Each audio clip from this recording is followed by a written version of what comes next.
बऱ्याच लोकांना असे प्रश्न आहेत की सिरम नक्की वापरायचं कधी, वापरायचं कसं, आमच्या स्किन टाईपनुसार आम्ही कोणतं सिरम वापरायचं, सिरम सकाळी वापरायचं का संध्याकाळी वापरायचं, अशा सर्व प्रश्नांची उत्तरे तुम्हाला आज या व्हिडिओमध्ये मिळणार आहेत. तर सिरमचे प्रकार कोणते आहेत, कोणत्या स्किन टाईपनुसार कोणतं सिरम वापरावं, या सगळ्याची इन्फॉर्मेशन तुम्हाला आज या व्हिडिओमध्ये मिळणार आहे. तर व्हिडिओ शेवटपर्यंत बघायला विसरू नका. हाय मैत्रिणींनो, स्वागत आहे तुमचं तुमच्या चॅनलवर, जिथे तुम्हाला वेगवेगळ्या स्किन केअर, हेअर केअर रिलेटेडचे इन्फॉर्मेटिव्ह व्हिडिओ मिळत असतात. तर तुम्ही अजूनही चॅनलला सबस्क्राईब केलं नसेल तर सगळ्यात पहिल्यांदा जाऊन सबस्क्रिप्शनचं बटन आहे ते टॅप करा आणि त्याच्या शेजारी जे बेल आयकॉन आहे ते सुद्धा टॅप करायला विसरू नका, जेणेकरून माझे जे व्हिडिओचे नोटिफिकेशन आहे ते तुमच्यापर्यंत सगळ्यात अगोदर पोहोच. चला तर मग कोणताही वेळ न वाया घालवता आपल्या विषयाकडे वळूया. सिनेमाइड सिरम कोणकोणत्या प्रकारचे आहे? सिरम आहे नियासिनामाइडचं, व्हिटॅमिन सीचं, रेटिनॉलचं, ग्लायकोलिक ऍसिडचं, हे असे वेगवेगळ्या सिरम आहे. तुमच्या स्किन कंडिशननुसार किंवा तुमची जी काही स्किन प्रॉब्लेम आहे त्यानुसार तुम्ही ठरवायचं की तुम्हाला कोणत्या प्रकारचं सिरम हे परचेस करायचं आहे किंवा घ्यायचं आहे. सिरम जेव्हा तुम्ही परचेस कराल तेव्हा ही काळजी घ्यायची आहे की सिरम मिनिमम कॉन्सन्ट्रेशनचं सिरम तुम्ही घ्यायचं. फॉर एक्झाम्पल 0.02 किंवा 0.002 अशा प्रकारचे सिरम जे आहे ते सगळ्यात पहिल्यांदा परचेस करायचे, जेणेकरून तुमच्या स्किनला ते ऍक्सेप्ट करायला वेळ मिळतो. सगळ्यात पहिल्यांदा बोलूया नियासिनामाइड सिरम बद्दल. तर नियासिनामाइड सिरम जे आहे ते एक असं सिरम आहे की ते सगळे जे सिरम आहेत त्यांच्यासोबत कॉम्बिनेशन मध्ये अवेलेबल असतं.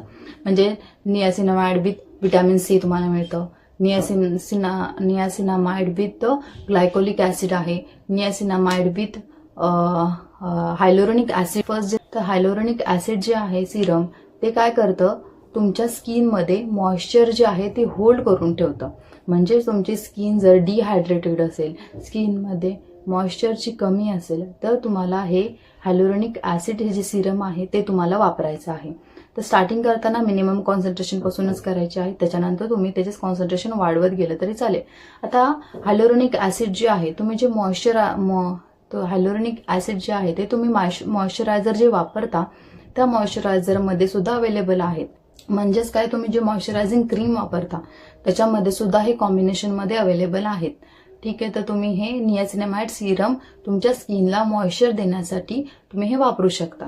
तर हायलोरोनिक ऍसिड जे सिरम आहे ते ज्यांची स्किन कंडिशन खूपच ड्राय आहे अशा लोकांनी वापरायचं. त्याच्यानंतर नेक्स्ट सिरम आहे व्हिटॅमिन सी सिरम. हे सिरम जे आहे ते ज्यांना खूप जास्त पिगमेंटेशनचा प्रॉब्लेम आहे किंवा सनबर्न झालेले आहे किंवा तुमची अनइवन स्किन टोन आहे, इथे कुठे माथ्यावरती डार्क आहे किंवा तुमच्या नोजवर डार्क झालेला आहे, अशा जे लोक आहेत त्या लोकांनी व्हिटॅमिन सीचं सिरम वापरायचं. व्हिटॅमिन सी काय करतं, तुमचे जे हायपर पिगमेंटेशन आहे किंवा जे पिगमेंटेशनचा प्रॉब्लेम आहे त्याचबरोबर डार्क स्पॉट जे आहे ते रिड्यूस करायला तुम्हाला मदत करतं. समजलं? तर व्हिटॅमिन सी जे आहे ते कुणी यूज करायचं, ज्यांना हायपर पिगमेंटेशनचा प्रॉब्लेम आहे, ज्यांना डार्क स्पॉटचा प्रॉब्लेम आहे, अशा लोकांनी व्हिटॅमिन सीचा सिरमचा यूज करायचा आहे. स्किन इव्हन टोन करण्यासाठी सुद्धा व्हिटॅमिन सीचा यूज होत आहे. रेटिनॉल जे सिरम आहे एज 25च्या पुढे आहे अशा सर्व लोकांनी रेटिनॉल त्यांच्या स्किन केअरमध्ये अपडेट केला पाहिजे.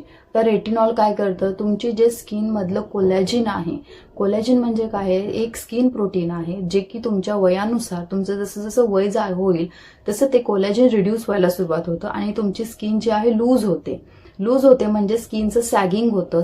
सॅगिंग म्हणजे काय, की चेहऱ्यावर सुरकुत्या पडायला सुरुवात होते, सुरकुत्या पडतात, त्याचबरोबर स्किनवर रिंकल्स येतात, जे काही एजिंगचे सायन्स आहे ते तुम्हाला इथे दिसायला सुरुवात होते. अशा जे लोकांचे आहेत त्यांच्यासाठी रेटिनॉल हे एक वरदान ठरणार आहे. म्हणजे काय, तुम्हाला 25 नंतर तुम्हाला हे रेटिनॉल तुमच्या स्किन केअरमध्ये अपडेट करावंच लागणार आहे. तर रेटिनॉल जे आहे हे रेटिनॉल क्रीम मध्ये अवेलेबल आहे, त्याचबरोबर सिरम मध्ये सुद्धा अवेलेबल आहे. तर क्रीम मध्ये जे आहे ते जास्त कॉन्सन्ट्रेटेड फॉर्म मध्ये असेल तर तुम्ही सगळ्यात पहिल्यांदा सिरम जे फॉर्म्युलेशन आहे ते सुद्धा मिनिमम कॉन्सन्ट्रेशन पासून स्टार्ट करायची. डायरेक्ट हाय कॉन्सन्ट्रेशनवर जम्प करायची नाही. मिनिमम कॉन्सन्ट्रेशनचा रेटिनॉल तुम्ही अगोदर वापरा, त्याच्यानंतर तुम्ही हळूहळू हाय कॉन्सन्ट्रेशनवर हाय कॉन्सन्ट्रेशनवर अपडेट केलं. नेक्स्ट सिरम आहे ते म्हणजे ग्लायकोलिक ऍसिड. ग्लायकोलिक ऍसिड हेचं नाव तुम्ही ऐकलं असेल, त्यालाच EHA, VHA अशी नावं आहेत. ठीक आहे, तर ग्लायकोलिक ऍसिड म्हणजे काय, एकदमच तुमच्या स्किनवर खूप जास्त हायपर पिगमेंटेशन आहे, मॅलाझ्मा आहे. मॅलाझ्मा म्हणजे वांग ज्याला बोलतो आपण, तर वांग किंवा नाकावर असतो किंवा असे गालावर येतात, त्या कंडिशनमध्ये तुम्ही हे ग्लायकोलिक ऍसिड वापरायचं. किंवा जर तुमच्या मानेवर गळ्यावर असे एकदम डार्क पॅचेस झालेले आहेत, अंडर आर्म्समध्ये डार्क पॅचेस झालेले आहेत, अशा कंडिशनमध्ये तुम्हाला ग्लायकोलिक ऍसिड वापरायचं. आता ग्लायकोलिक ऍसिड हे तुम्ही ॲज अ एक्सफोलिएटर पण यूज करता, म्हणजे स्किनचं स्क्रबिंग करण्यासाठी किंवा एक्सफोलिएशन करण्यासाठी सुद्धा ग्लायकोलिक ऍसिडचा वापर होतो. ग्लायकोलिक ऍसिड करतं काय, तुमच्या स्किनवर जी काही डेड स्किन आहे त्याला पूर्णपणे रिमूव्ह करण्यासाठी ग्लायकोलिक ऍसिड मदत करतं. जी काही स्किन तिथं जमा झालेली आहे, जी डेड स्किन आहे, ज्याचा एक लेअर तयार झाला आहे, अशा लेअरला रिमूव्ह करण्यासाठी ग्लायकोलिक ऍसिड वापरलं जातं. म्हणजे ते एक्सफोलिएशन करण्यासाठी मदत करतं. म्हणजे अशा लोकांनी ज्यांच्यामध्ये खूपच जास्त हायपर पिगमेंटेशन आहे, असे डार्क पॅचेस आहेत, अशा लोकांनी ग्लायकोलिक ऍसिड यूज करायचं. ग्लायकोलिक ऍसिड ज्यांना पिगमेंटेशन आहे किंवा तुमच्या स्किनचं एक्सफोलिएशन करायचं असेल तरी सुद्धा तुम्ही वन्स अ वीक तुम्ही हे वापरलं तरी चालेल. नेक्स्ट सिरम आहे salicylic acid Serum. Salicylic acid Serum जे आहे अशा लोकांसाठी आहे ज्यांना खूप जास्त पिंपल्स येतात किंवा ज्यांची स्किन ऍक्ने प्रोन आहे. ऍक्ने प्रोन असणाऱ्या लोकांनी सॅलिसिलिक ऍसिड हे सिरम वापरायचं, जेणेकरून त्यांच्या चेहऱ्यावर जे काही पिंपल्स आहेत किंवा जे टायनी बम्स आहेत ते सुद्धा जाण्यात त्यांना मदत होणार आहे. तर सॅलिसिलिक ऍसिड आहे जे तुम्ही नाईट टाइमला यूज करू शकता आणि डे टाइमला सुद्धा यूज करू शकता. फक्त डे टाइममध्ये जे तुम्ही वापरणार आहे त्याच्यानंतर सनस्क्रीन तुम्हाला वापरायची आहे. अशा प्रकारे सॅलिसिलिक ऍसिड हे ज्यांची स्किन खूपच जास्त ऍक्ने प्रोन आहे अशा लोकांनी किंवा टीनेजर्स लोकांनी सुद्धा वापरले तरी चालेल. सगळे सिरम वापरायचे कधी, म्हणजे तुम्ही यूज कधी करायचं, डे टाइमला करायचं का नाईट टाइमला करायचं. तर सगळ्यात पहिला हायलोरॉनिक ऍसिड आहे. हायलोरॉनिक ऍसिड तुम्ही डे टाइमला सुद्धा यूज करू शकता, पण त्याच्यावर सनस्क्रीन लावायला विसरायचं नाही. मॉइश्चरायझर लावा. सगळ्यात पहिल्यांदा तुम्ही चेहरा धुणार आहात, चेहरा स्वच्छ क्लीन्स करून घ्यायचा. त्याच्यानंतर तुम्ही लावायचं आहे त्याच्यावर टोनर. जर तुम्ही काय टोनर यूज करत असेल तर टोनर लावा. त्याच्यानंतर तुम्ही त्याच्यावर सिरम लावायचं आहे. सिरम नंतर मॉइश्चरायझर नंतर सनस्क्रीन. ज्या स्टेप्स आहे ते तुम्ही रोज फॉलो केल्या पाहिजेत. सनस्क्रीनला विसरायचं नाही. सगळ्यात पहिल्यांदा झालं हायलोरॉनिक ऍसिड. हायलोरॉनिक ऍसिड मॉइश्चर देते, ते तुम्ही डे टाइमला सुद्धा वापरू शकता, नाईट टाइमला सुद्धा वापरू शकता. त्याच्यानंतर नेक्स्ट होतं आपलं सिरम नियासिनामाइड. नियासिनामाइड सुद्धा तुम्हाला सकाळी वापरायला हरकत नाही. नियासिनामाइड पण तुम्ही सकाळी आणि संध्याकाळी दोन्ही टाइम वापरू शकता, फक्त सनस्क्रीन विसरायचं नाही. त्याच्यानंतर व्हिटॅमिन सी. आता व्हिटॅमिन सी जे आहे ते तुम्ही सकाळी लावू शकता, संध्याकाळी लावू शकता, दोन्ही टाइम तुम्ही लावू शकता विथ सनस्क्रीन. त्याच्यानंतर नेक्स्ट आहे रेटिनॉल. रेटिनॉल जे सिरम आहे ते फक्त तुम्ही नाईट टाइमला यूज करायचं आहे, डे टाइमला ते यूज करायचं नाही.